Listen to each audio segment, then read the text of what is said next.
स्वागत है आप लोगों का आपके अपने educational channel home science with Pooja में। आज हम विटामिन बी समूह के ही बहुत ही इम्पॉर्टेंट टॉपिक को लेकर आए हैं। बहुत इम्पॉर्टेंट विटामिन्स हैं जिनके बारे में हम डिस्कस करेंगे और ये जो है एग्ज़ाम जो है नेट और JRF में बहुत ही इम्पॉर्टेंट रहेंगे।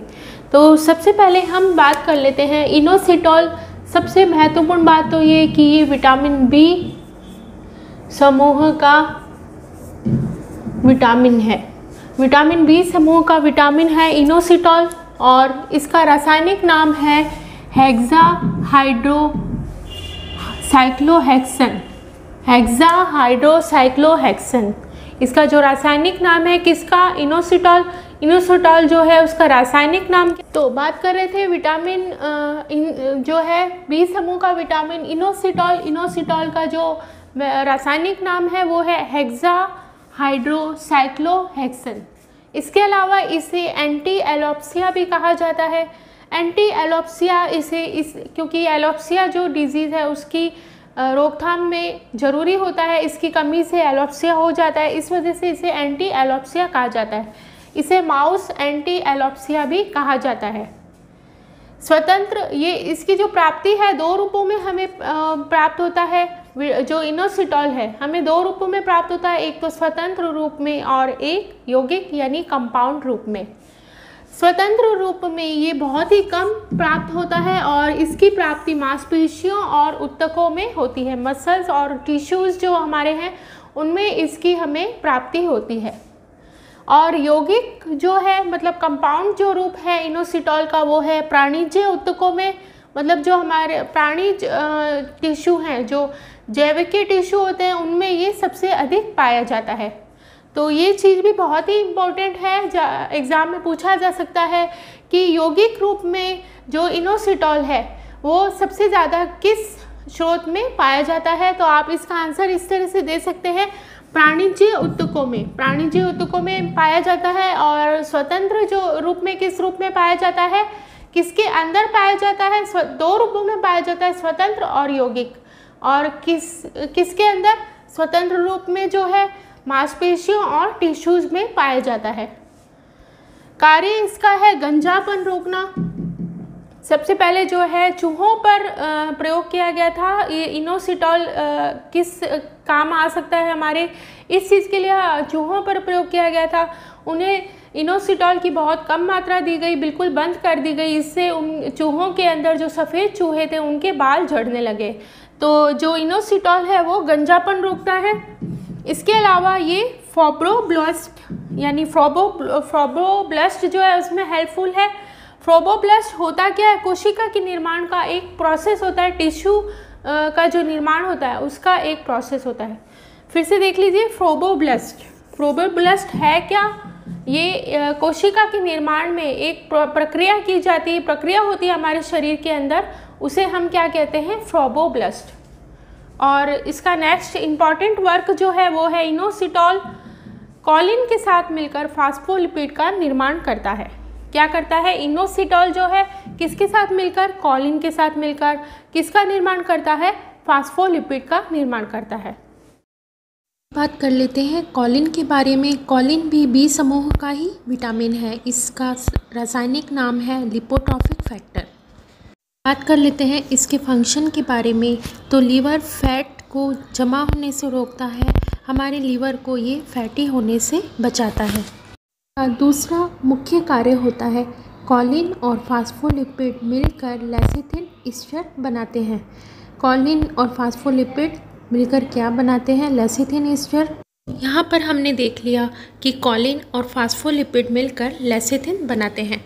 फास्फोलिपिड जो है कॉलिन और इनोसिटॉल का बना होता है। कॉलिन प्लस इनोसिटॉल मिलकर फास्फोलिपिड का निर्माण करते हैं।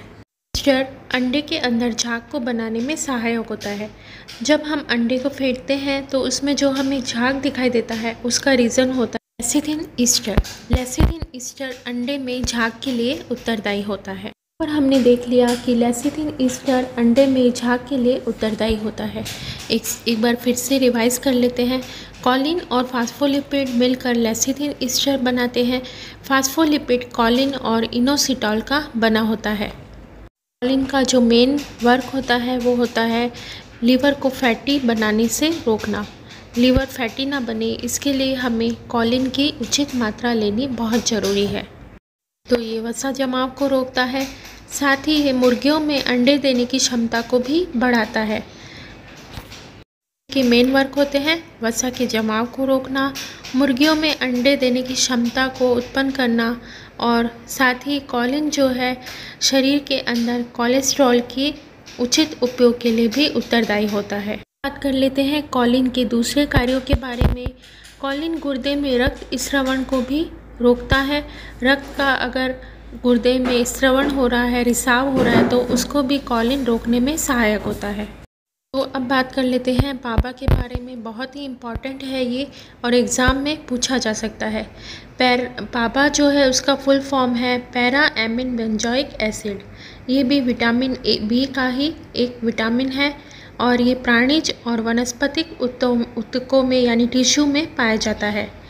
ये चूहों के अंदर लैक्टेशन पावर को बढ़ाता है। चूहों में दूध की क्षमता है, जो है दूध उत्पन्न करने की जो क्षमता है उसको बढ़ाने में कौन सहायक होता है? पाबा। पाबा जो है चूहों में लैक्टेशन को बढ़ाने में सहायक होता है। पाबा जो है थायरॉक्सिन हार्मोन के स्रावण में भी सहायक होता है।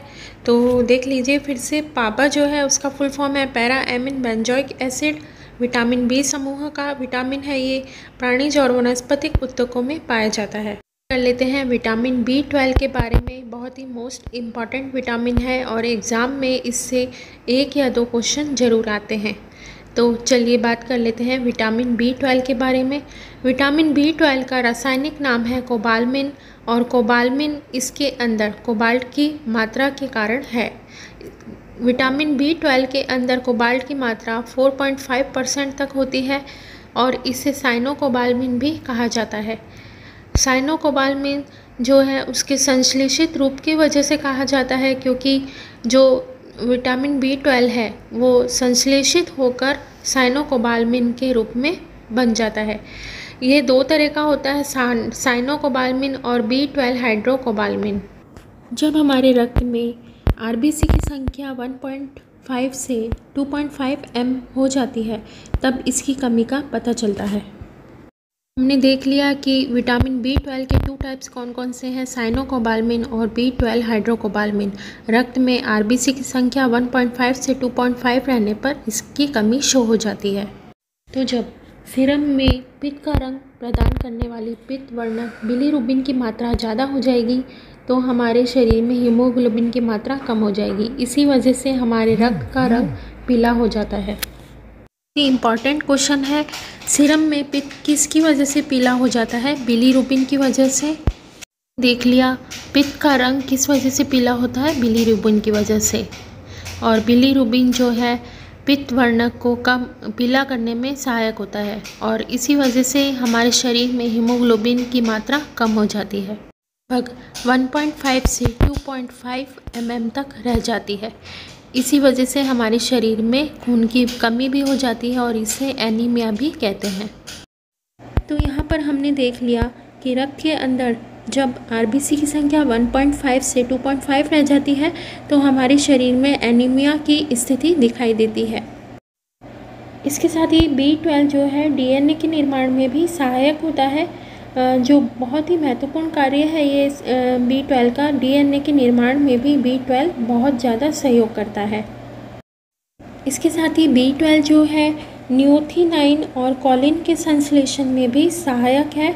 तो यहाँ पर हमने देख लिया कि B12 के जो मोस्ट इम्पॉर्टेंट कार्य हैं वो हमने देख लिए। ये बहुत ही इम्पॉर्टेंट टॉपिक है और ये आपको बहुत अच्छे से रिवाइज करना है। तो इसके साथ ही आज का हमारा समय यहीं पर समाप्त होता है।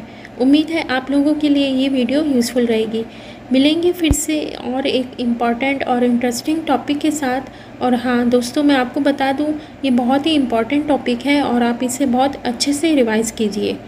तो मिलते हैं नेक्स्ट वीडियो में इम्पॉर्टेंट टॉपिक के साथ।